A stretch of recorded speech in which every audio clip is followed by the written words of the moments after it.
በኢትዮጵያ ውስጥ ነጻና ፍትሃዊ ምርጫ ይካሄዳል ብለው እንደማያምኑም ሲናገሩ ተደምጧል። በቅርቡ በሶማሊያ ክልል ጉዞ ያደረጉት ጠቅላይ ሚኒስትር አብይ የሶማሊያና የጅቡቲ ፕሬዝዳንቶችን በጋበዙበት መድረክ ላይ 7 ዓመት ሙሉ ክልሉን የመሩትን ሙስጠፋ መሐመድን በስልጣን ዘመኑ 2% ብቻ የሰራ ማለታቸው አይዘነጋም። ብሪክ ከማል እንጣልኳቱ ካደረጋና ነገ ይህ ሀገር ሲበታተን እኛ ራሳችንን አጣብቀን አንቀርም። የራሳችንን በምሁራን የሚመራ መንግስት እናቋቁማለን።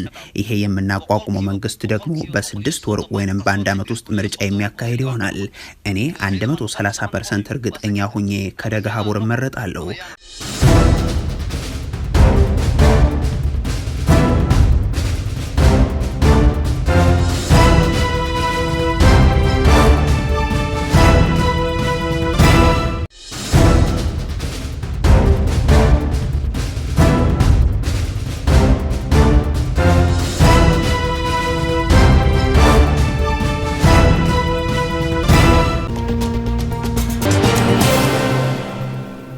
ሰላም ጤና ይስጥልኝ አድማጭ ተመልካቾቻችን፣ የጽናት ሚዲያ ቤተሰቦች እንደምን ቆያችሁ? እንደምን አረፈዳችሁ? እኔ ሰላም ነኝ። የመደበኛ ፕሮግራማችን ጀምረናል። እስከ ፕሮግራማችን ፍጻሜ አብራችሁ እንድትቆዩ በታላቅ አክብሮት እንጠይቃለን።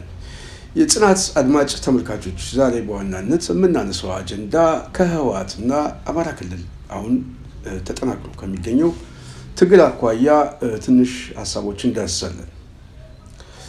በቅድሚያ እንደ መረጃ አንዳንድ መረጃዎች የወጡት በተለይ ህወሓት ከ22 ቀን በኋላ ምናልባትም ከ20 ቀን በኋላ ማለት ይቻላል በአሁኑ ሰዓት ለሚያበቃው የጊዜ አስተዳደር በተለይ በጀነራል ታደሰ ወረደ የሚመራው ጊዜ አስተዳደር ከአብይ ሹመት በቀጥታ የህወሓት ሹመት ውስጡን እየተሰማ ነው። ስለዚህ ጊዜ አስተዳደሩን የሚተካው አቶ አማኑኤል አሰፋ መሆናቸው አውራምባ ታይምስ ዘግቧል።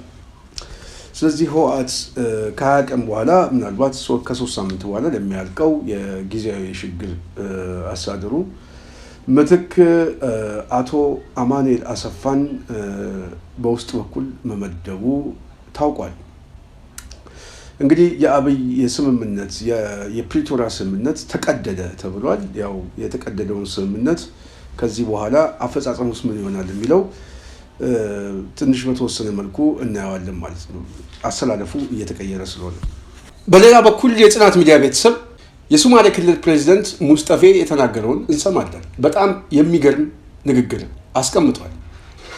ኢትዮጵያ ትፈርሳለች፣ እኛም የራሳችን መንግስት እንመሰርታለን ሲል መናገሩ ከአንዳንድ ሚዲያዎች ከደረሳቸው የውስጥ ምንጭ በድምፅ ተሰምቷል። እሱንም እናየዋለን። በሌላ በኩል የአማራ ክልል እንቅስቃሴዎች ተጠናክረው እየቀጠለ ነው። ደቡብ ጎንደር ማክሰኝት ዙሪያ በተለይ ከጨጨው ጀምሮ ያለውን ሁኔታ በሙሉ እያጸዱ አሁን የብልጽግና አገዛዝ በተለይ ክልሉ ምስለኔ በከፍተኛ ምት እየተመታ እንደሆነ ግልጽ ነው። በትላንትናው ዕለት በተለይ ከሚኒሊክ ዕዝ ጋር በጥምር ከፍ ያለው የጀነራል ውባንተ አባተ ክፍለ ጦር በጥምር ኦፕሬሽን የሰሩት በሚገርም ሁኔታ ደቡብ ጎንደር ላይ ያገዛዙን ሰራዊት በማንኮታኮት የክልሉን አስተዳደር በማፈራረስና ከፍተኛ ቁጥር ያለው ተተኳሽ ከ3 መኪና በላይ መሳሪያዎችን ገቢ አድርገዋል። ተተኳሽ ጥይቶችን፣ ዲሽቃዎችን፣ ብሬን በጣም ከፍተኛ የሆነ ማቴሪያል ትጥቅ ነው የታጠቁት። ስለዚህ አገዛዙ ክልል ያለው አገዛዝ እየፈራረሰ እንደሆነ ግልጽ ነው። አፋብኃን በቅርብ ጊዜ መግለጫ ሰጥቷል። መግለጫው ላይ የጠቀሰው በዋናነት የህልውና ትግል ላይ ነኝ ያለሁት። ስለዚህ በህልውና ትግል ላይ ኮትና ሸሚዝ አድርገህ ከረባት አድርገህ ክልሉ ላይ መጥተህ ምርጫ አለ ብለህ መሳተፍ በህልውና ትግላችን ላይ ተጨማሪ የጠላት ሸክም ሆነ ትመጣለህ የሚል ነው መልእክቱ። ስለዚህ ምርጫ በሌለበት ሁኔታ የህልውና መስዋዕትነት በከፈልንበት ሁኔታ እየከፈልንም ባለንበት ሂደት ምረጡኝ የሚል ቅስቀሳ ዲሞክራሲያዊ የሆነ አሳታፊ የሆነ የምርጫ የመድበለ ፓርቲ ስርዓት እንዳለ ለማሳየትና ይሄን ገጽታ በመገንባት አገዛዙን ወደ ስልጣን ለማምጣት እንደሆነ ግልጽ ነው። ስለዚህ እርምጃ ወስዳለሁ የሚል ቀጥተኛ መልእክት አስተላልፏል። በዚህ መልእክት ላይ የሚስማሙ አሉ፣ የማይስማሙ አሉ። እኔ ሀሳቡ ሙሉ ለሙሉ ይገዛኛል፣ ትክክልም ነው፣ ወቅታዊም ነው ብዬ አስባለሁ። የማይስማሙ ሰዎች ምናልባት የተቀናጣ ዲሞክራሲ ያለ አድርገው የሚያዩት ወይም ደግሞ ጥገናዊ ለውጥ የሚፈልጉ አመለካከት ነው እንጂ ከቅንነት የሚመጣ ነው ብዬ አላስብም። አንዳንዱ ግን ከቅንነት የሚያነሳ ሀሳብ ሊኖር ይችላል። ግን ሀሳቡ በራሱ ግን እኛም መብታችን ነው፣ መብታችን አትጋፉ የሚል መከራከሪያ ትናንትና በቀደም ታመጥቼበታለሁ። በመሳሪያ ትግል ላይ መብቴ ነው የሚባል ነገር የለም። በፍጹም መብት ከሆነ እስቲ ሸኔ የተቆጣጠረበት አካባቢ ላይ ወለጋ ሄደ ምርጫ ተሳተፍ። ለምን አማራ ክልል ላይ ብቻ ትኩረት ይደረጋል? መብት ከሆነ ህወሓት የያዘው ቀጠና ላይ እስቲ ምርጫ ስምረት ሄዶ ምርጫ ይሳተፍ። አይቻልም፣ የሚቻል አይደለም። ይሄ ማለት ግን እርምጃ እንወስዳለን የሚል ሌሎቹ አካባቢ ላይ ምናልባት መግለጫ ባያወጣ አማራ ክልል ላይ እርምጃ እንወስዳለን ብሎ የተናገረው አክቲቭ የሆነ ጦርነት አሁን ያለበት ቦታ ስለሆነ፣ ስለዚህ በድሮን የሚደበደብ ህዝብ፣ በከባድ መሳሪያ የሚደበደብ ህዝብ፣ በየቀኑ የህይወት መስዋዕትነት የሚከፍል ለምርጫ መውጣትም አይጠበቅበትም። ምርጫም ወጥቶ ብልጽግና የሚባልን ስም ራሱ መስማት አይፈልግም። እዛ አካባቢ ክርክር የምርጫ ስፔስ አለ ብሎ እንደ ማሰብ በራሱ በጣም የጦርነት ቀጠና ውስጥ ገብቶ ስለ ምርጫ ማሰብ በጣም የተቀናጣ ፖለቲከኛ መሆን አለበት ብዬ አስባለሁ። ስለዚህ አፋብህን የወሰደው አቋም በጣም ተገቢ ነው፣ ትክክልም ነው። እኛ እንደውም ዘገየ እያለን ነው። ከምርጫው በፊት ወይም ደግሞ ከቅስቀሳው ከምዝገባው በፊት ቢሆን የበለጠ ጉልበቱን ይጨምረዋል ብዬ አስባለሁ። አሁንም ቢሆን ግን ባሉት ሚዲያዎች አጀንዳው እየተራገበ ይገኛል። ስለዚህ በዚህ ጉዳይ ላይ የሚሳተፍ ሰው ሁሉ እርምጃ እንወስዳለን የሚለው ወቅታዊም ትክክለኛም ነው።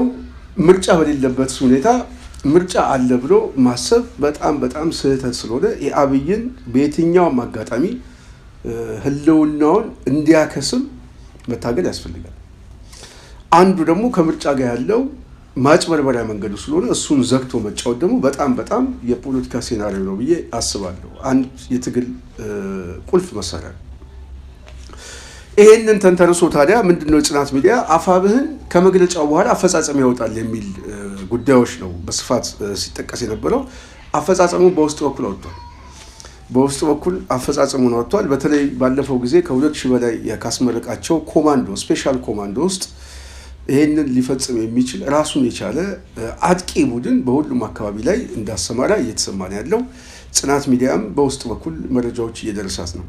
ስለዚህ እንደዚህ አይነት ጉዳይ ፊት ለፊት ከሚሆን ይልቅ በውስጥ በኩል የተደራጀውን እንቅስቃሴ የበለጠ የሚዲያ ሽፋን እንዲያገኝ ነው እንዲሰራበት የበለጠ እየቀሰቀሱበትም ያለው። ስለዚህ የተለያዩ አደረጃጀት ተፈጥሯል በአራቱም ቀጠና።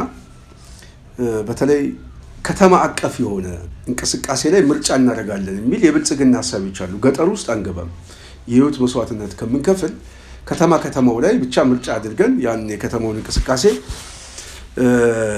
ይዘን መውጣት አለብን የሚል እሳቤ አለ። እሱም ስውር ቡድን ቀኜ የሚባለው ቆንጆዎቹ ከተማ ውስጥ በእጩና በመራጭ ውስጥ ያለ ምልመላ የሚሰራ አንድ ቲም እያቋቋመ እንደሆነ ግልጽ ነው። በተለይ ደግሞ የብልጽግናን የፕሮፓጋንዳ ዲስኮርስ የሚቀሰቅስ እጩ ሁኑ እያለ ቤት ለቤት የሚቀሰቅስ እሱ በጥናት እየጠና ክትትል እየደረገበት እንደሆነ እየተሰማ ነው። ከተማ አቀፍ ውስጥ ገብቷል። ይሄ የቀኝ እንቅስቃሴ ቤት ለቤት ውስጥ ገብቷል፣ ከተማ ውስጥ ገብቷል። ስለዚህ በከተማ እንቅስቃሴው ላይ እጩ ሆነው የሚመጡትን ሰዎች ራሱ የውስጥ እንቅስቃሴውን በመጠቀም በራሱ የብአዴን መዋቅር ውስጥም እታችኛው መዋቅር ከአንገት በላይ ያለው ከወገብ በታች ያለው ቀኜ ነው። ስለዚህ ይሄ የቀኜ እንቅስቃሴ ውስጥ ያለ ኃይል ፈጣን መረጃ በመስጠት እነዚህ ሰዎች ላይ የማያዳግም እርምጃም ሊወስድባቸው ስለሚችል ከወዲሁ ማስጠንቀቂያ እየሰጡ ነው። ለምታውቁ ሰዎች የሚታወቁም ሰዎች ካሉ ከድርጊታቸው እንዲቆጠቡ በደጋጋሚ ጊዜ ማስጠንቀቂያ እየሰጠ ነው። ከተማ ውስጥም እንቀሳቀሳለሁ የሚል ኃይል የቀኝ እንቅስቃሴ ፈጣን እርምጃ ሊወስድ የሚችል ለዚህም ደግሞ ተብሎ በየከተማው ላይ መዋቅሩን ራሱ ያገዛዙ መዋቅር ውስጥ ያሉ የውስጥ አርበኞችን በመጠቀም የታችኛውን ክላስ የበለጠ ትግሉን እያፋጠነው እንደሆነ እየተሰማ ነው። ለዚህ እንደ ጥሩ ማሳያ የምነግራችሁ ትላንትና በተወሰነ መልኩ መረጃውን ሰርተንበታል። ከተማው ላይ እጩ አድርጎ ብአዴን ያስቀመጣቸው ሰዎች አሉ። አንዱ ምክትል ጠቅላይ ሚኒስትሩ ተመስገን ጥሩነህና አረጋ ከበደን ባህር ዳር ላይ እንዲወዳደሩ አድርጓል። እነዚህ ሰዎች አሁን ራሱ የጥቃት ኢላማም ሊሆን ይችላሉ። ባህር ዳር ላይ መጥተው መቀስቀስ አይችሉም። እስቲ ልብ ያለው አቅም ያለው የብአዴን እስቲ ወጣ ብሎ ቀስቅሶ በተግባር ያሳይ ነው እኔ የምለው። በቃ ያሳይ። አይቻልም። ለቅስቀሳ የሚወጡት ሰዎች ራሳቸው ከፍተኛ ወጥመድ ውስጥ ይገባሉ። ከፍተኛ በጣም አስቸጋሪ። ስለዚህ ከተማ ውስጥ ያለ ብልጽግናን አጅበህ ለቅስቀሳ ጎዳና ላይ ምናምን እወጣለሁ የምትል ሁሉ በጣም አደገኛ ወጥመድ ውስጥ እየገቡ እንደሆነ እየተሰማ ነው። እኛ ይህንን ፕሮግራም የምንሰራው ሰው እንዳይጎዳ ነው። በቃ ተቀመጥ ከተባል ከመቀመጥ ነው። እኔ ብዙ ጊዜ አማራ ክልል ላይ በጣም ግራ የሚያጋባኝ ከፍተኛ የሆነ የፖለቲካ ድንቁርና የተጫነው ሊቅ ነው ያለ። አሁን ሚኒሻው ይነገረዋል፣ አትሙት፣ በዚህ ጦርነት ላይ አንተ አያገባህም ይባላል፣ ግን ገብቶ ይሞታል። ኦኬ እሺ፣ በዚህ ጦርነት ውስጥ ሞቱ። ኦህዴድ ቀና ብሎ አየው፣ ሽመልስ አብዲሳ ታመመ ተብሎ ዱባይ ነው። እስቲ የትኛው ቁስለኛ ነው የብአዴን ሚኒሻ ለሕክምና ዱባይ የሚወሰደው? የትኛው ነው? እስቲ እንደው ሕክምና አይደለም የረባ ነገር እንኳን የሚያገኘው ምንም የለም። እና ለ5,000 እና ለ10,000 ብለህ የህይወት መስዋዕትነት የምትከፍል ሚኒሻ ልዩ ኃይል ምናምን እስቲ ቆም ብላችሁ አስቡት። ትንሽ እንደው ፊደል የቆጠረ ሰው እንደው ትንሽ ማገናዘብ የሚችል ሰው ካለ ፖለቲካ እኮ በቃ ኮዝ እኮ ነው። ኮዝህን መረዳት እኮ ነው፣ ሌላ እኮ አይደለም። ምንድን ነው ኮዜ ብለህ ጠይቅ። ለምንድን ነው የምሞተው? ኦኬ ስራ ነው። ስራ ከሆነ የህይወት መስዋዕትነት በሚያስከፍል ስራ ላይ አውቀህበት ለምን ትገባለህ? ሌላ አማራጭ መፈለግ ነው። ሌላው ለምን አይሞትም? እስቲ አረጋ ከበደ መሳሪያ ይዞ እስቲ ትግል ውስጥ ይግባ። ተመስገን ይግባ። እስቲ ልብ ያለው የብአዴን ከፍተኛ አመራር ጠበንጃ አንግቶ እስቲ ትግል ውስጥ ይግባ። እስቲ እንደናንተ ጫካ ውስጥ አድሮ ቂጣ እየበላ ይታገል። እስቲ ላላማው የለም። ድሃ ገበሬ እየሰበሰበ ከዛም ከዚህም እየለቀመ ገንዘብ ከሰጣቸዋለሁ ሙቱልኝ እያለ የቅጥረኛ ሞት እስከ መቼ ትሞታል? ለምንድን ነው ሞተው? እምገድለውስ ማንን ነው እምገድለው? ኦኬ አማራው እርስ በርስ ሲገዳደል ማን ነው ተጠቃሚ የሚሆነው? ማን ነው ወርቁን የሚያወጣው? ማን ነው ማዕከላዊ መንግስቱን ይዞ ስልጣኑን ይዞ ዛሬ ገንዘቡንም ባንኩንም የሚዘውረው? አማራ ክልል ላይ ያለው ማህበረሰብ በምን ሁኔታ ውስጥ ነው ያለው? ፋኖ በውጤት ደረጃ ቢያሸንፍ ሚኒሻው ዕጣ ፈንታው ምንድን ነው የሚሆነው? ይገፋዋል? ምንድን ነው ለምንድን ነው የምሞተው ብለህ እያንዳንዱ ከኮዝህ ነው የምትረዳው። በነገራችን ላይ ፖለቲካ ጥቅምህን የምታሰላበት አንዱ ኮዝህ። ስለዚህ የፖለቲከኞች መጠቀሚያ ሆነ የምትሞት ሚኒሻ፣ ልዩ ኃይል፣ ፖሊስ በዚህ ሁኔታ ውስጥ ራስን መገምገም የግድ ያስፈልጋል። ይሄ የመጨረሻ ተርም ነው። በነገራችን ላይ ከዚህ በኋላ ስለ አማራ የሚያስብ ስለ አማራ የሚጨንቅ ስለ አማራ የሚቀሰቅስ ሊቅ ራሱ እየጠፋ እያነሰ ይመጣና አማራ እንደ ህዝብ የመጥፋት እድሉ በጣም ይሰፋል። ለምን? የጠላት መሳሪያ እየሆነ በደጋጋሚ ጊዜ ይነገረዋል፣ አይሰማም። ይመከረዋል፣ አይሰማም። ጭራሽ እንደውም የገዛ ወንድሙ ለመግደል ደም መላሽ ሆኖ የበቀል አስተሳሰብ እያሰበ ሜዳውን የጠላት መጫወቻ እያደረገው። ስለዚህ ጠላት በራስ ሜዳ ላይ አምጥቶ እየገደለ ትላንትና ከ60 በላይ ልዩ ኃይል ሚኒሻ፣ የክልሉ አድማ በታኝ ምናምን ኃላፊዎች ሁሉ ሳይቀር ሻለቆች ሁሉ ሳይቀሩ ኮሎኔሎቹ ሳይቀሩ ሁሉ ተደምስሰዋል። ኦኬ እሺ፣ እነዚህ ሰዎች ሞቱ፣ የህይወት መስዋዕትነት ከፈሉ። ብልጽግና ምን አለ? ምን ጠቀመው? ቤተሰቦች ይጎዳሉ፣ እሱ ይጎዳል፣ ህይወት ይከፍላል። ኦኬ አረጋ ከበደ ስልጣን ላይ አለ፣ ተመስገን አለ ስልጣን ላይ። ለማን ነው የምትሞተው? እሺ የሞቱት ሰዎች ጥቅማቸው ምንድን ነው? ማን አሰባቸው? ብልጽግና አሰባቸው? ኦሮሚያ ጽህፈት ቤት አዘነ? ማን ነው የሚያስበው? እስቲ ቆም ብላችሁ አስቡ። ከ60 በላይ ሰዎች ነው የረገፉት እኛ ባለን መረጃ። ይሄ ልዩ ኃይል ሚኒሻው ምኑ ገተቱ እዛ ውስጥ ገብቶ። ስለዚህ ራስህን እያነቃ ብትመጣ አይሻልህም ወይ? ስትሞት ለውክልና አትሙት፣ ለሰዎች ጥቅም ብላ አትሙት። አዳማ አርሲ ላይ ከጅማም ከባሌም የተሰባሰበውን አዲስ አበባ ላይ ለማንገስ አትሙት። ለምን ትሞታለህ? ከሞትክ እዛው አጠገብ ጋር ያለውን ልጅህን የገዛ ወንድምህን የህይወት መስዋዕትነት ከፍለህ የሱ የኃይል አሰላለፍ አሸንፎ እንዲመጣ መታገል ነው ያለበት። እሱ አንድ ኮዝ ነው። የምትሞተው ለራስህ ነው። ከዛ በኋላ ጥቅምን ለማስጠበቅ ትሞታለህ። የሰውን ጥቅም ለማስጠበቅ ግን የሌላውን ጥቅም ለማስጠበቅ ያውን በጠላትነት እየፈረጀ ጠላት መጡብኝ እያለ ለምንድን ነው የምሞተው? ለማን ነው የምሞተው? እንደዚህ አይነት የፖለቲካ ድንቁርና እኮ በዓለም ታሪክ ውስጥ የለም እኮ። እኔ በዓለም ታሪክ ውስጥ ተሰምቶት አይታወቅ በኢትዮጵያ ታሪክ ውስጥም በራሱ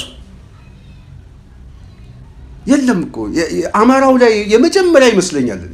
እስቲ አስበው፣ የኦሮሞ ናሽናሊዝም የኦሮሞ ብሔርተኝነት ራሱን በራሱ ይገላል? አይገለም። ለዓላማው አይገለም። የትግራይ ብሔርተኝነት ራሱን በራሱ ይገላል? አይገለም። ፖለቲካዊ ግጭቶች ይኖራሉ፣ የውስጥ ግጭቶች ይኖራሉ፣ መጠፋፋት ግን የለም። አማራው ላይ ግን ሲመጣ ግን መጠፋፋት የፖለቲካ ግቡ ነው።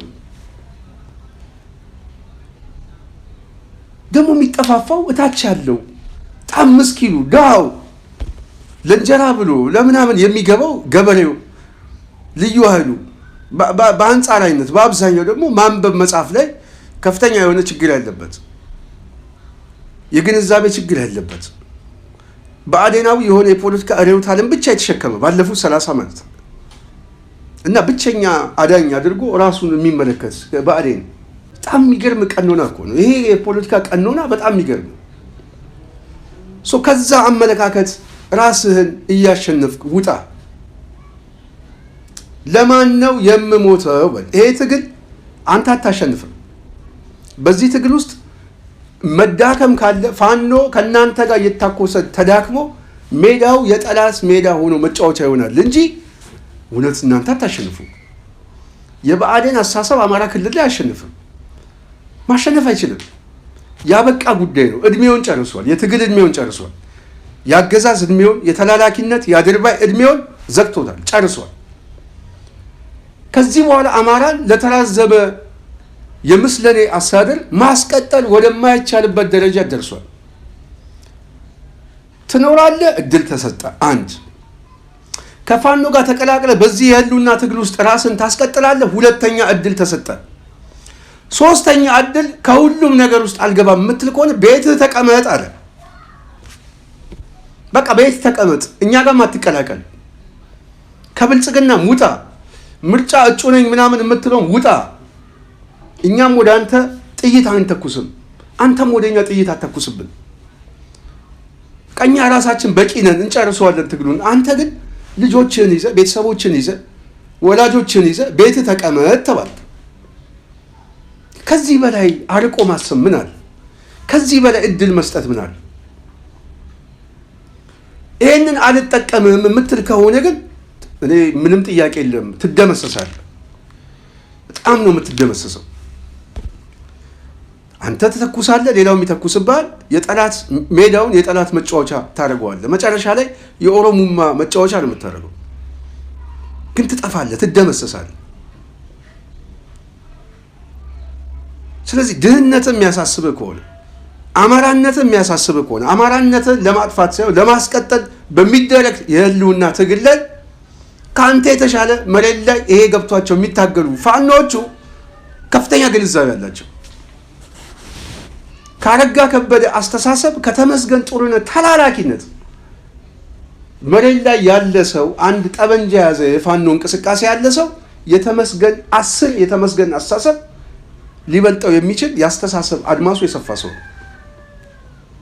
በምንም አይነት መመዘኛ ቢያንስ ገብቶታል። ስለ አማራ የህልውና ትግል ገብቶታል። ከላይ ያለው ከአንገት በላይ ያለው ኃይል ራሱን የሚመለከተው ሁለተኛ አድርጎ ተላላኪነት አድርጎ ጥያቄያችን ተመልሷል፣ አማራ ምንም የህልውና ትግል የለበትም ብሎ ራሱን ለባርነት የሸጠ ገባሪ ቡድን። ለዚህ ቡድን እንዴት ትሞታለህ ነው? ለዚህ ቡድን እንዴት ጥይት ስጋ ላይ ያርፋል? እንዴት ደምህን ታፈሳለህ? ለምን ብለህ አንተ እኮ ኧረ አማራ እንደው አታስቅብን። እንደው እውነት አማራ እንደው ትንሽ ቆም ብለህ አስብ እስቲ። ሳቁብን እኮ በጣም እኮ ብዙዎቹ ሳቁብን፣ ተሳለቁብን። ኦህዴድ ያሸንፍህ። በኦህዴድ አስተሳሰብ እዛው ሜዳ ላይ ትሞታለህ። ለኦህዴድ ብለህ ትሞታለህ። ለአብይ ስልጣን ብለህ፣ ለሽመልስ ብለህ። ኦኬ ሽመልስ እኮ ዛሬ ዱባይ ገብቷል ለሕክምና። አዳነች አቤቤ ዱባይ ቤት አላት። አብይ አህመድ እንደምታዩት ጋሞ ሰው ሞተ ሲባል የጋሞ ሞት የራሱ ጉዳይ ብሎ በፕሌን ሄደ ሰው የመጀመሪያ ሰው ለመጠየቅ ልቅሶ ለመድረስ ሄደው ዱባይ ነው። ዱባይ ላይ ተጠልለው ያሉት የዜጎች እንደው ለቅሶ ሰቆቃ፣ እባካችሁ ከሀገር አውጡን የሚል ዜጎችን እንኳን ይዟቸው አልተመለሰም። እንኳን አንተን ሊያስታውሰ የለም እዛ ያሉትን ዜጎች እንኳን ዜጎቼን ላውጣ አላለ። በዚህ ቀውስ ውስጥ በዚህ ጦርነት ውስጥ እንዳይጎዱ ዜጎቼን ልሰብስባቸው አላለም። ማንም የሀገር ዜጋ ስለ ዜጋው ይጨነቃል። አብይ አይጨነቅም። ለምን? መቀነስ ነው የሚፈልገው። ስለዚህ ነገ ጧት አንተ ስትሞት አብይ አይጨነቅም፣ ኦህዴድ አይጨነቅም፣ አረጋ ከበደ አይጨነቅም። ምን አገባው? በቃ ተቀነስክ። ለመቀነስ ዓላማ አድርገህ የምትሞት የአማራ ሊቅ እኔ በጣም ማለት አንተን ለመግለጽ ምን አይነት ቃል እንጠቀም? እንዴት አድርገን እንረዳ? እንዴት አድርገን በምን አይነት ቃላት በምን አይነት አስተሳሰብ እንደምናይ ግራ ገባል። ስለዚህ ጠበንጃ ያነገድክ ፖሊስ ካለ፣ ጠበንጃ ያነገድክ ሚኒሻ፣ ልዩ ኃይል፣ እዛ አማራ ክልል ውስጥ ያለ ኃይል ስትሞት ሞትህ የሚያሳዝነው ለቤተሰቦች የፖለቲካ አቅም የለህም። ያለህ ጠበንጃ ተኮስ ሲሉ ለመተኮስ ኃላፊነት የሚሰማ ከሆነ ጠበንጃውን የምተኩሰው ወንድሞቼ ላይ ሳይሆን እናንተ ላይ ነው ብለህ ማሰብ ነው ያለብህ። በዛ ደረጃ የማታስብ ከሆነና ለዛ አስተሳሰብ ራስህን አልደረስኩም፣ አስተሳሰብ ይሄን አይፈቅድም የምትል ከሆነ ግን ልጆችን አሳድግ፣ ቤተሰብን አሳድግ፣ እዛው ተቀመጥ፣ በቃኝ ብል ሪዛይን እያረኩታ በዛ ደረጃ ማሰብ አለብህ ነው። በቃ የህይወት መስዋዕትነት የሚከፍሉ ወንድሞችን ልታዳምጥ ይገባል። ይሄንን አልሰማም እኔ እናንተን አጥፍቼ ኦህዴድን ማንገስ ነው ዓላማዬ ግን የምትል ከሆነ ላንተ የሚሰጥ ምህረት የሌለሽ ቅጣት ተገቢም ነው፣ ትክክለኛም ነው፣ ፖለቲካም ነው፣ ውሳኔውም ተቀባይነት ያለው። ስለዚህ አፋብን አሁን በአፈጻጸም ደረጃ ያወጣው በከተማ ውስጥ ገብቼ የከተማውን እጩ ብቻ ሳይሆን አስተኳሹንም ተኳሹንም ምርጫ የሚያስተባብረውንም ሚኒሻውንም ፖሊሱንም ለአንዴና ለመጨረሻ ጊዜ እፋለማለሁ። በከተማ ውስጥም ቀኝ እያሰማራ ነው። የከተማ ቀይ ሽብር ሊጀምርብህ። አርፈ ተቀመጥ፣ ከዚህ ናዳ ውስጥ ውጣ። የህልውና ትግል ነው የማደርገው፣ አርፈ ተቀመጥ እያለን እያስጠነቀቀን፣ እጩ ሆኛለሁ የምትለውም ከእጩነት ውጣ እያለ ነው። ብልጽግና በማስቀጠል በእኔ የህልውና ትግል ላይ ቀጣይ 5 ዓመት እንድሞት እድል ልትሰጠው አይገባም የሚል ማስጠንቀቂያ እየሰጠን። ይህንን ማስጠንቀቂያ ትቀበላለህ አትቀበልም ነው ጥያቄ። የምትቀበል ከሆነ ቤት ተቀመጥ፣ የማትቀበል ግን ከሆነ ትደመሰሳለህ እያለ እየነገረ ነው። ትናንትና የወደቁት ሰዎች ነፍስ ይማር ብሎ የብአዴን ሰዎች በፌስቡክ ገጻቸው ላይ ዓላማችሁን የወደቃችሁበትን ዓላማ እናስቀጥላለን አላለ አረጋ ከበደ። ተመስገን ጥሩነህ እንደዛ ብሎ አይጽፍልህም። በዛ ደረጃ አዘናችሁ ለዓላማችሁ ነው የሞታችሁት። ስለዚህ ይሄን ዓላማችሁን እኛም ተቀብለን እስከ መጨረሻው ድረስ የህይወት መስዋዕትነት እንከፍላለን። ኢራን ላይ ተመልከት፣ መሪው ሲመታ ከታች ያለው እስከ መጨረሻው ድረስ እንታገላለን እያለ ቢያንስ የሰርቫይቫል ጉዳይ ይዘው ህልውናቸውን ለማስቀጠል እየታገሉ ነው። ብአዴን ህልውናውን ለማስቀጠል የሚታገለው ባረጋ በተመስገን መስዋዕትነት አይደለም፣ ከእግር በታች ባለው በሚኒሻው መስዋዕትነት። ስለዚህ መቆሚያ ነው እያደረጋቸው፣ ጫማ ነው የሚያደርጓቸው። የጫማ ሶሉ ናችሁ እናንተ። ስለዚህ ጫማ የምናደርገው የምንጫመተው ቢያንስ እግርህ እንዳይጎዳ። ተመስገንም አረጋ ከበደም የብአዴን መዋቅር ይሄንን ጫማ የሚጠቀመው ሚኒሻና ልዩ ኃይሉ ለምን ነፍሱ እንዳይሞት ስጋው እንዳይጎዳ። ስለዚህ የሶል ያህል የጫማ ያህል ሚና ነው ያላችሁ። መረገጫ ናችሁ።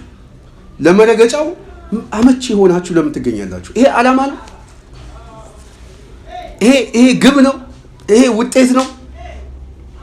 ለዚህ ውጤት ነው የምትሞተው።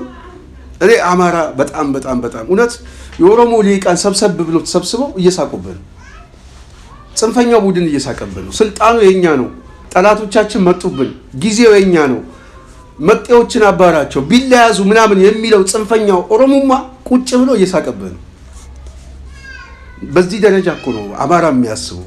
የራሱ ወንድም ለመግደል እኛ ገንዘብ ከሰጠነው ምንም ችግር የለበትም። አማራው እኮ ይሄ ነው አስተሳሰቡ፣ ይሄ ነው። ገና የፖለቲካ ሀሁ ላይ ነው ያለው። እንጠቀምበታለን እያለ እየተሳለቀ ነው። ባለፈው ጊዜ የኦህዴድ አክቲቪስቶችን እዩት።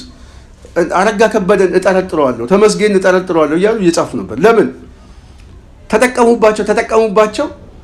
እየተሸነፉ ሲመጡ አይ እኛን የሚያስጠቁም በውስጥ በኩል ያሉ ሰዎች ናቸው ብለው ተላላኪዎቹን እንኳን በአክቲቪስቶቹ እየገመገሙ ነው። መጨረሻ እነዚህም ከአንገት በላይ ያሉት ሰዎች ይበሏቸዋል። እነሱም በውጤት ደረጃ እንደሚበሉ አያውቁትም። ለምን ገና ነው፣ ገና አልደረሰም። ገና ሰፋ አድርጎ ፖለቲካን የመተንተን አድማሱ ገና ነው። ገና ለዚህ ቡድን እንዴት አድርገህ ትሞታለህ? ለዚህ ቡድን ከምትሞት በራስህ ኮዝ ላይ፣ በራስህ ጫማ ላይ፣ በራስህ የህልውና ትግል ላይ፣ በራስህ ጥቅሜን አስጠብቃለሁ፣ ሀገሪቷንማ እኔ አስተዳድራታለሁ፣ እኛው ራሳችን እችን ሀገር እንቀበላታለን ብለህ ብትሞት የዓላማ ትግል፣ ትክክለኛ ትግል፣ ጀግንነት ነው፣ ብልጠት ነው። በዛ ሁኔታ ብትሞትም ደስ የሚል ሞት ነው። የህይወት መስዋዕትነት ብትከፍል ቢያንስ አማራውን ካለበት ጥፋት ለማዳን የሚከፈል መስዋዕትነት ነው። በዛ ደረጃ እንዴት ማሰብ ያቀታል?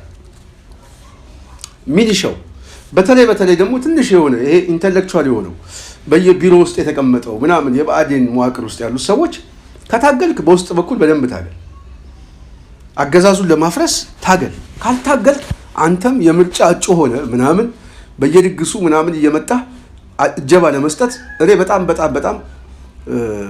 የህይወት መስዋዕትነት ትከፍላላችሁ ብዬ አስባለሁ። ከባድ ነው፣ አደጋው ከባድ። ከዚህ በኋላ 5 ዓመት አብይ አህመድ እድል አገኘ ማለት ኦህዴድ በቀጥታ አማራ ክልልን የሚያወድምበት ፍቃድ ነው የምትሰጠው። ስለዚህ ከዚህ እንቅስቃሴያችሁ ተቆጠቡ።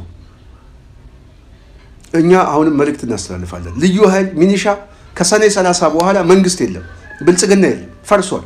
በይፋ ያለው የአፋብህን መንግስት ነው። ክልሉን ይቀበላል፣ የሚያስተዳድርበት ዘመን።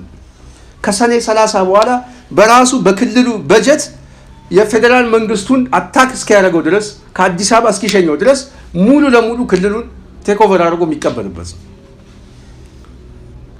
የክልሉ ሽግግር የሚመሰረትበት ነው። ሙሉ ለሙሉ ከሰኔ 30 በኋላ በሁሉም የዞን አካባቢ ላይ ያለ የብአዴን መዋቅር ራስን ለሽግግር ምክር ቤት እያዘጋጀ መምጣት ነው። አለቀ። በውስጥ በኩል አፍርሰው ትጥቅ ያስክ ፖሊስ ምናምን ትጥቅን ይዘህ ተቀመጥ። ተኩስ ስትባል አልተኩስም በል፣ ወይም ከፋኖች ጋር እየተነጋገርክ በውስጥ በረብ በኩል ትጥቅን አስረክብ። በቃ ተከበብኩኝ ተመታው እያልክ ስጥ። ጨዋታው ነው። በዚህ ጨዋታ ብለጠው አገዛዙ ራሱ የመንግስትን ካዝና ትጥቁን የታጠቅከውን ለፋኖ ስጠው። ሲስተማቲክ በሆነ መልኩ አስመታ። ክልሉን ፋኖ መቀበል አለበት ከዚህ ውድመት ለመዳን። ክልሉን ከተቀበለው በኋላ ከተቆጣጠረው በኋላ ሁለተኛው ፕላን ግን ወደ አዲስ አበባ መሄድ ነው። ወደ አዲስ አበባ ለመሄድ ከዛ በኋላ የ3 ቀን የቤት ስራ ነው። የ3 ቀን ሌላ አይደለም። ልክ የቀነኒሳን ሩጫ ያህል ሮጦ የመግባት ያህል 3 ቀን ኦህዴድ አቅም የለውም። ማንም አያድነው፣ የትኛውም አያድነው። እዚህ ጓጽዮን ላይ ተሻግሮ በዚህ በኩል ከሰሜን ሸዋ ደብረ ብርሃን ተሻግሮ በዚህ በኩል በሞጆ በኩል ሰንጥቆ የሚመጣው ኃይል የሚያቆመው ወንድ የሆነ ልብ ያለው የለም። በእርግጠኝነት ነው የምነግርህ፣ ልብ ያለው ማለት ነው። ሻንጣውን ይዞ የሚጠፋ የሚሮጥ ቡድን ነው የሚሰበሰበው። በሩጫ ነው፣ በጥይት አይገባም። ወደ ከተማው የሚገባው በሩጫ ነው፣ በቶክስ አይደለም። እናቱ የወለደችው ደፋር ነኝ የሚል ህዝቡ ውስጥ ገብቶ የሚታገል ኦህዴድ የአንገታችን ማህተብ ያህል እንመሰክራለን። የለም፣ ቅባት ይዟል፣ ሀብት ይዟል፣ ገንዘብ ይዟል። ገንዘቡን መብላት ይፈልጋል። የዘረፈውን ገንዘብ የዘረፈውን ቅባት ማጣጣም ይፈልጋል። ወንድነት የለም። አሁን እየተጠቀመበት ያለው እዛ ክልሉ ላይ ያለ ምስለኔ። ስለዚህ ይሄንን በደንብ መረዳት ያስፈልጋል። ሲስተማቲካሊ ፋኖን በማገዝ ከሰኔ 30 በኋላ መንግስት እንደሌለ ብልጽግና የሚባል በአማራ ክልል ውስጥ እንደሌለ ማወቅ ያስፈልጋል። በተመሳሳይ ፋኖ ያወጣው መግለጫ አለ፣ ያፈጻጸም መግለጫ። በአራቱም እዝ አካባቢ ቀኞችን ቆንጆቹ እየተሰማሩ እንደሆነ ከባለፈው ኮማንዶ ተመራቂዎች ተሰምቷል። ስለዚህ ይህንን የሰማነው መረጃ ሁላችንም በጥንቃቄ ማየት አለብን። ከዚህ ናዳ ለመትረፍ የግድ ፋኖ መተባበር ያስፈልጋል። በሌላ በኩል የጽናት ሚዲያ ቤተሰብ የሶማሌ ክልል ፕሬዚደንት ሙስጠፌ ምርጫው ፍትሃዊ ምርጫ አይደለም፣ እዚህ ምርጫ ውስጥ እንደውም አብይ አህመድ እኔን ከማንሳቱ በፊት ራሱ ይቀድማል ብሎ ሙስጠፌ እየተናገረ ነው። እኔ ለዚህ ጥሩ ማስረጃ የምናቀርበው ምናልባት ኢትዮ ፎረም ይህንን የድምፅ ማስረጃ ደርሶት ዘገባ ሰርቶበታል። ዘገባውን እንስማው። ምንድን ነው የሚለው? እስቲ ወደ ዘገባው እንሂድ። ርዕሰ መስተዳድሩ አብይ እኔን ሳያባረረኝ ኢትዮጵያ ትበተናለች አሉ። ፕሬዚደንቱ በኢትዮጵያ ውስጥ ነጻና ፍትሃዊ ምርጫ ይካሄዳል ብለው እንደማያምኑም ሲናገሩ ተደምጧል። በቅርቡ በሶማሊያ ክልል ጉዞ ያደረጉት ጠቅላይ ሚኒስትር አብይ የሶማሊያና የጅቡቲ ፕሬዚደንቶችን በጋበዙበት መድረክ ላይ 7 ዓመት ሙሉ ክልሉን የመሩትን ሙስጠፋ መሐመድን በስልጣን ዘመኑ 2% ብቻ የሰራ ማለታቸው አይዘነጋም። ይህ ጉዳይ በሶማሊያ ክልል የፖለቲካ ልሂቃን ዘንድ መነጋገሪያ የሆነና በርካታ መግለጫዎች እንዲወጡ ምክንያት ሆኖ የሰነበተም ነበር። ነገሩ በሶማሌ ክልል ካቢኔ ውስጥ መወያያ ሆኖ የሰነበተ ሲሆን 2% ብቻ ነው የሰራው የተባሉት ሙስጠፋ መሐመድም አብይ እኔን ሊያነሳኝ ይፈልጋል፣ ይሁን እንጂ እኔን ሳያነሳኝ እሱ ይቀድማል፣ ኢትዮጵያም ትፈርሳለች ሲሉ ተሰምቷል። ከአንድ ሳምንት በፊት በጅግጅጋ ማኔጅመንት ኢንስቲትዩት የካቢኔ አባሎቻቸውንና የብልጽግና ሹማምንትን የሰበሰቡት አቶ ሙስጠፋ ኢትዮጵያ ትፈርሳለች፣ ስትፈርስም እኛ ተጣብቀን አንቀርም፣ የራሳችንን መንግስት እንመሰርታለን ሲሉ የተናገሩበት የድምጽ ማስረጃም ኢትዮ ፎረም ከምንጮቹ አግኝቷል። ነገ ይህ ሀገር ሲበታተን እኛ ራሳችንን አጣብቀን አንቀርም፣ የራሳችንን በምሁራን የሚመራ መንግስት እናቋቁማለን። ይሄ የምናቋቁመው መንግስት ደግሞ በ6 ወር ወይንም በ1 ዓመት ውስጥ ምርጫ የሚያካሂድ ይሆናል። እኔ 130% እርግጠኛ ሁኜ ከደገሃቡር እመረጣለሁ። ፕሬዚደንት ሆናለሁ አልሆንም የሚለው ሁለተኛ ጥያቄ ነው። ዋናው ጭብጥ ሀሳብ የዚህ ክልል ህዝብ የራሱ ሰው እንዲመርጥ ማድረግ ነው። ከዛ በኋላ ብልጽግና የሚባል ነገር አይኖርም። ከሳምንታት በፊት 2% ብቻ ነው የሰራው የተባሉት ሙስጠፋ መሐመድ ለኦህዴድ ብልጽግና የታመኑ ለአዲስ አበባ ሰዎች ስልጣንም የማያሰጉ ሆኖ የተቀመጡ ኦህዴዶችም የሚጠይቋቸውን ገንዘብ ለሶማሌ ህዝብ ከተመደበ በጀት ላይ በማካፈል እየኖሩ ናቸው የሚሉ ሰዎች ከቅርብ ጊዜያት ወዲህ ግን ስልጣኔን አጣለሁ የሚል ስጋት እንደተጋረጠባቸው ይገልጹና እንዲያም ሆኖ ከኔ ቀድሞ አብይ ያበቃለታል እያሉ እንደሚናገሩ ያክላሉ። አብይ ያስወግዳል ሲባል መጀመሪያ እርሱ ይተርፋል ወይ እርሱን ሳያባረር ኢትዮጵያ ትፈርሳለች እያሉም ይጠይቃሉ የሚሉት ምንጮቹ በካቢኔ ስብሰባው ላይ በኢትዮጵያ ውስጥ ነጻና ፍትሃዊ ምርጫ ይካሄዳል የሚል ግምት እንደሌላቸው ሲናገሩም ተደምጧል። iyo kala awood badnashaha dawladda iyo ururada mucaaradka iyo qaabka guud ee dhaqanka siyaasadeed deegaanka yaala በመንግስትና በተቋሞች መካከል ያለው የአቅም ልዩነት እንደዚሁም የሀገሪቱ የፖለቲካ ባህል ነጻና ፍትሃዊ ምርጫ እንዲካሄድ ይፈቅዳል ወይ? ይህንን ጥያቄ ከጠየቅን የሚሳካ አይመስለኝም። ቢሳካ ደስ ይለኝ ነበር። ምርጫን በማስመልከት መዋቅራዊ ችግር አለ። የመንግስትና የተቋሚ ኃይል ሚዛን መዛባት ኢትዮጵያ ውስጥ ነጻና ፍትሃዊ ምርጫ ይካሄዳል ብዬ አላምንም። doorasho xor iyo xalaal hal mar inay ka dhacdo በቅርቡ በክልሉ የሚንቀሳቀሱ የተለያዩ ተቋሚ ፖለቲካ ግለሰቦችን በተናጥልና በጋራ ያነጋገሩት አቶ ሙስጠፋ መሐመድ 100 ዓመት የታገልን ቢሆንም አንድም ጥይት ሳንተኩስ ነጻነት ልንጎናጸፍ ጫፍ ላይ እየደረስ ነው አሁን ነው በማለት መናገራቸውንም ምንጮቹ አረጋግጠዋል። በጉዳዩ ላይ አስተያየት እንዲሰጡን ለማድረግ አቶ ሙስጠፋ መሐመድን ለማግኘት ያደረግነው ጥረት ለጊዜው አልተሳካም። እንደሰማችሁት ነው። በዚህ ሁኔታ ውስጥ ታዲያ የህይወት መስዋዕትነት የምትከፍለው ለማን ነው? ሌላው እኮ አገር መሰርታለሁ እያለ እየተዘጋጀ ነው። አብይ አህመድ ጠላቶች መጡብህ ቢላ ይዛዋል፣ ዞኖች እየተሰባሰቡ ነው እያለ እየመሰከረ ነው። በተዘዋዋሪ አንተ ጠላት ነህ። እነሱ አገር አፍርሰው የራሳቸውን አንድ መደብ እንፈጥራለን ብለው ሲያስቡ አንተ የገዛ ወንድምህን የምትገለው የአማራ ሚኒሻና ፖሊስ ምን ሆነ ነው? ምንድነው? የት ነው መዳረሻ? የት ነው? በጣም የሚያሳዝን ነው። እንደዚህ አይነት ፖለቲካ ጮርቄነት እኔ በየትኛውም ዓለም ላይ ያለ አይመስለኝ። አማራው ላይ የተለየ ሆኖ ነው የመጣው። ስለዚህ ራስህን እየገመገምክ ቆም ብለህ ብታስብ የተሻለ ነው። መጪው ጊዜ የአማራ ጥቅሞችን የሀገሪቷን አንድነት ማስጠበቅ የሚችለው አማራው ጉልበት ሲያገኝ፣ ሲጠናከር፣ ሲያሸንፍ ነው። ስለዚህ ባለህበት ቦታ ሆነ መታገል፣ መረጃ ማቀበል፣ ትግሉን ማፋፋም ለሚመጣው ትልቁ አደጋ ራስህም አካባቢህም ቤተሰብህ ተጋላጭ እንዳይሆኑ መከላከል የምችለው ከፋኖ ጋር ስትቆም እንጂ ከባዕዴን ጋር ቆም አይደለም። ባዕዴን አገር ከሚያፈርሰው ጋር ተባብሮ ለማፍረስ የሚተጋ ቡድን አንተን እየተጠቀመብን ያለ መጠቀሚያ ለምን ትሆናለህ? ማሰብ አንድ ጉዳይ ነው ብዬ አስባለሁ። ስለዚህ የጽናት ሚዲያ ቤተሰብ በመጨረሻ የጽናት ሚዲያ ቤተሰብ ህወሓት ከ20 ቀን በኋላ ሜቢ አሁን 2 ሳምንት ወይ 3 ሳምንት አካባቢ ጊዜ አስተዳደሩ ያበቃል እና ህወሓት አሁን አቶ አማኑኤል አሰፋ እንደሰየመ ተገልጿል። ከዚህ በፊት ከማዕከላዊ መንግስቱ ነበር ወደዛ የሚሾም ሰው ይመድባሉ። ከዛ በኋላ ያንን ምድብ እውቅና ይሰጠው ነበር።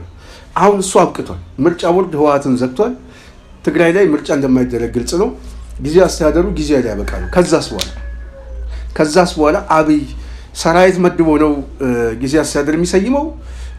ምንድነው የሚያደርገው? በ2 ሳምንት ውስጥ የምናየው ግን ምንም ጥያቄ የለውም። ከ2 ሳምንት በኋላ ወይም ባልበለጠ ጊዜ ውስጥ ግን በዛ አካባቢ ጦርነት ሊጀምር እንደሚችል ግልጽ ነው ማለት ነው። ስለዚህ አሰላለፉ እየተቀየረ እየመጣ ነው። በትግራይ በኩል የሚጀመረው ጦርነት ደግሞ መዳረሻው አብይ የሚያደርገው ወይም ከተጀመረ የሚያልቀው ወደ ሀሰብ ነው። በተዘዋዋሪ የተራዘመ ጦርነት ነው። ስለዚህ አብይ እዛ አካባቢ ላይ ጦርነት ውስጥ የሚገባበት እድሎች እየሰፉ ነው የመጣው ከጊዜ አስተዳደሩ አኳያ። በተለይ ደግሞ አሁን አማራ ክልል ላይ ደግሞ የተለያዩ ቀጠናዎች ላይ ጦርነቱ እየሰፋ ነው። በትጥቅ እየደራጀ ነው። ዛሬ እንኳን ወልዲያ ዙሪያ ላይ ከባድ ጦርነት አለ።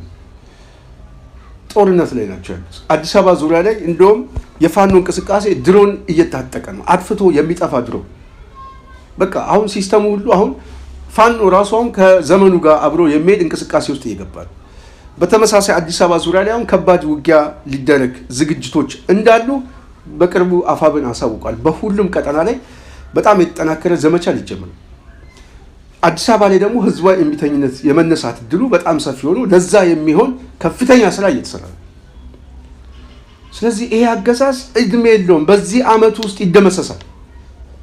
በዚህ በሚደመሰስበት ዘመን ላይ እያንዳንዱ ሰው ትዝብት ውስጥ ገብተህ የህይወት መስዋዕትነት ከምትከፍል ከዚህ ውድቀት በኋላ ቢያንስ ቀጣይ የምናየውን ስርዓት ለማየት ብትመኝ ብትጓጓ እኔ አንድ የፖለቲካ እውቀት ነው ብዬ አስባለሁ። ስለዚህ በፈረስ አገዛዝ ላይ ህይወት አትክፈል። ያገዛዙ ሰራዊትም በተመሳሳይ ለምን ትሞታለህ? ሄደህ እዛ እናትህ ጋር መቀመጥ እኮ አንድ ጉዳይ። ራስን አስብ። ይሄ ስርዓት ይደመሰሳል። ከመደምሰሱ በፊት ግን ቢያንስ እታች ያለው ከአንገት በላይ ያለው ሲደመሰስ ከወገብ በታች ያለው ግን እዚች ሀገር ላይ ለውጥ ሲመጣ እሱም ተጠቃሚ የሚሆንበትን እድል ራሱ መፍጠር አለበት። ትግል የሚጀምረው ከእያንዳንዱ ሰው ኮሚትመንት ነው፣ ፍላጎት ነው። የእያንዳንዱ ሰው ጠብታ ነው። በአሸናፊነት የሚመጣው። እኛ ጠብታ ነው የምናዋጣው፣ የሌላውም ሰው በተመሳሳይ ጠብታው ሲጠራቀም ባሊ ውስጥ ውሃ ይሞላል። ስለዚህ ጎርፍ የሚመጣው የትንሽ ጠብታ የዝናብ ውጤት ነው። ስለዚህ እያንዳንዱ ሰው በዛ ደረጃ ራሱን እየገመገመ ከዚህ አገዛዝ የሚነጠልበት ሌላው ደግሞ ተጠናክሮ የሚመጣበት እድሎችን ስንፈጥር ይህንን አገዛዝ እናፈርሰዋለን። በህዝባዊ እምቢተኝነት እየተናጠ ሊመጣ ጫፍ ላይ ነው ያለው። በአገዛዙ የጦርነት ፖሊሲም በራሱ የጥይት ባሩድ እየተሸነፈ እየመጣ ነው። እየተሸነፈ በመጣበት ሰዓት በአማራ ክልል ላይ ያለው ኃይል እንደዚሁም ደግሞ አሁን አዳዲስ ጦርነት የመከፈቱ እድል ሰፊ ነው። ከዚሁ ጋር አሊያንሶችና ትብብሮችን በመፍጠር ይሄን አገዛዝ ማፍረስ እና ወደማይመለስበት ውቅያኖስ ውስጥ መክተት በጣም ትልቅ ብልጠት ነው ብዬ አስባለሁ። የጽናት ሚዲያ ቤተሰብ ዛሬ በተወሰነ መልኩ በተለይ ከአማራ ፋኖ እንቅስቃሴና ከአፈጻጸም በተለይ ባለፈው ካወጣው መግለጫ አፈጻጸም አኳያ እየወጣ ያለው አዳዲስ ነገር ከዚሁ ጋር በተያያዘ በነገራችን ላይ ጎንደር አካባቢ ደቡብ ጎንደር ስንዴ ምረጡ የስንዴ ነዶ እያለ ሲቀሰቅስ የነበረ የብአዴን ካድሬ ይኸው እንደዚህ በምታዩት አሁን ፋኖች ማርከውታል። ስንዴውም የለም፣ ግለሰቡ ግን በቁጥጥር ስር ሆኗል። ስለዚህ ሌላውም እጣ ፈንታው ይሄ በየከተማው ይሄ አይነት እድል ከሚገጥመው ራሱን እያገለለ ከፋኖ ጋር መቆም ከሰኔ 30 በኋላ የብልጽግና አገዛዝ በአማራ ክልል በተለይ እንደሌለ አውቆ ከሚመጣው የሽግግር ምክር ቤት ጋር ራሱን ማዘጋጀት በጣም ያስፈልጋል ብለን እናስባለን። በሚቀጥለው በሌላ ሀሳብ በሌላ ዝግጅት እስክንገናኝ የዛሬ በዚያ በቃለው። ፕሮግራሙን ያዘጋጀውላችሁ እኔ ስንታየሁ ቸኮል ነኝ። ሰላም።